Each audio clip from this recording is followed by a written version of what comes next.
sobat, kalian tahu nggak kalau di Ngawi bagian barat dulunya pernah ada peristiwa pemberontakan PKI pada gubernur pertama Jawa Timur.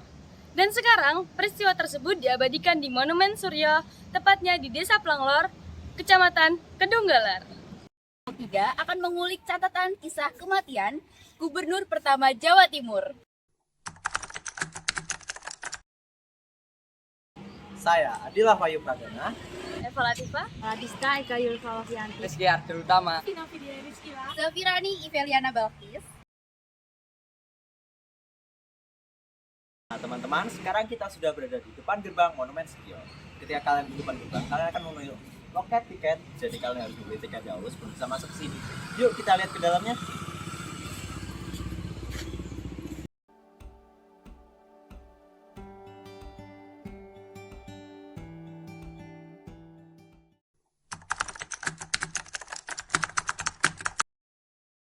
jadi di relief bagian ini menceritakan bahwa Gubernur Suryo telah diberitahu oleh warga sekitar untuk tidak melewati hutan Planglor. Di relief kedua ini menceritakan Gubernur Suryo nampaknya ngeyel, lalu di tengah perjalanan dihadang oleh pasukan PKI. Oke, di relief ketiga ini, si gubernur dan pengawalnya disuruh turun, lalu disuruh jalan menuju hutan ke dalam. Nah, mobilnya sendiri ini dibakar oleh para PKI untuk menghilangkan jejak. Setelah dipaksa keluar dari mobil, Gubernur Suryo bersama kedua ajudan dibunuh pasukan PKI. Nah, jadi begitu teman-teman cerita di balik Monumen Suryo ini.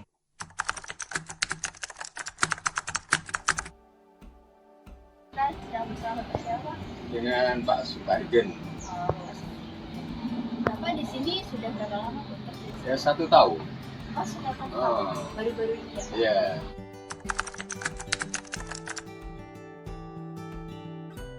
Kan di sana ada patung menuju ke arah hutan ya Pak. Nah itu maksud dari patung itu gimana? Ini Gubernur Suryo ini, Pak Suryo ini nama lengkapnya itu Raden Mas Tumenggung Aryo Suryo. Lahir di Magetan tanggal 9 Juli 1898. Ayahnya bernama Raden Wiryo Sumarto. Bapaknya Pak Suryo itu. Ibunya itu Raden Ayu Kustia. Kemudian Pak Suryo itu sekolah di HIS, Holland Island School. Beliau menjadi gubernur Jawa Timur yang pertama kali. Nah, di bulan November 1948 itu semua gubernur seluruh Indonesia dipanggil oleh Presiden Soekarno di Yogyakarta karena memang pusat pemerintahan waktu itu di Yogyakarta.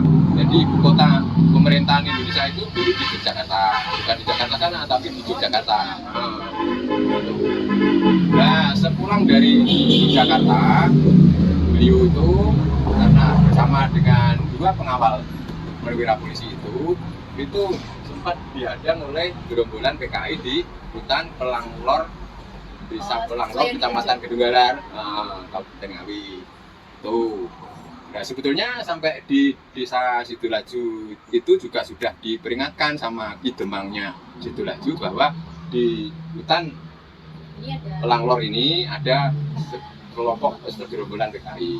Karena beliaunya adalah aparat negara, sehingga meskipun dibilang seperti itu juga tetap beliaunya meneruskan perjalanan pulang menuju ke Surabaya.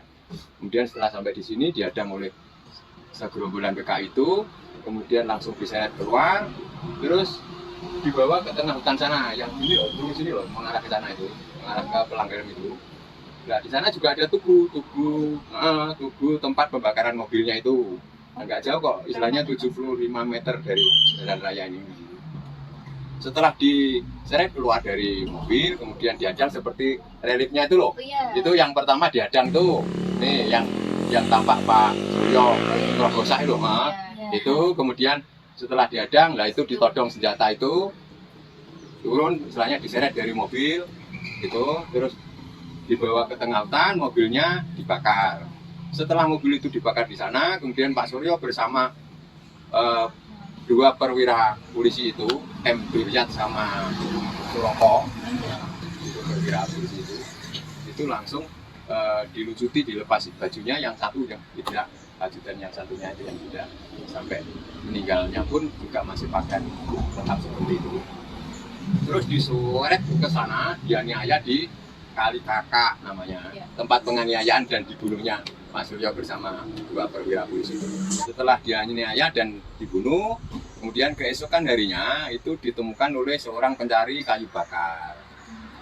Ya, ternyata jasad tersebut adalah beliau Bapak Suryo, Gubernur Jawa Timur yang pertama. Ya, karena Pak Suryo sendiri adalah kelahiran Magetan, sehingga jasadnya juga dibawa ke Magetan, dimakamkan di sana. Dari komplotan PKI kan membunuh gubernur. Nah, itu ada dikarenakan apa kok membunuh gubernur? Ya karena PKI sendiri kan punya maksud istilahnya bahwa pemerintah Indonesia ini, bahwa negara Indonesia ini akan dijadikan negara komunis, kan intinya seperti itu.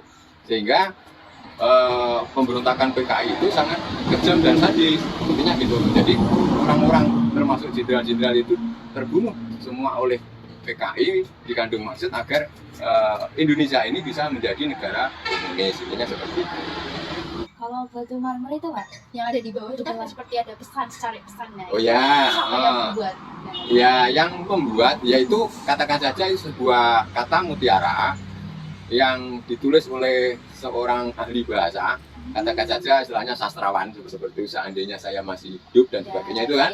Nah, jadi bulan Oktober 1975 dibangun monumen Suryo ini dan diresmikan oleh itu Brawijaya berapa itu.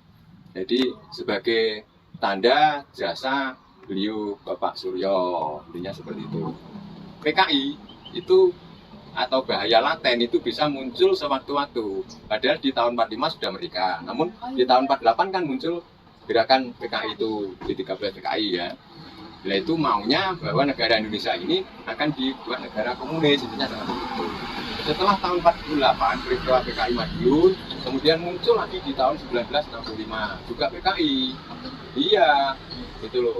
Itu malah lebih besar lagi di tahun 1965 itu lebih besar daripada tahun 48. Itu menyeluruh seluruh Indonesia.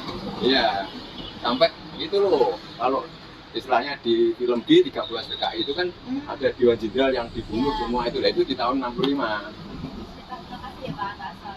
Iya.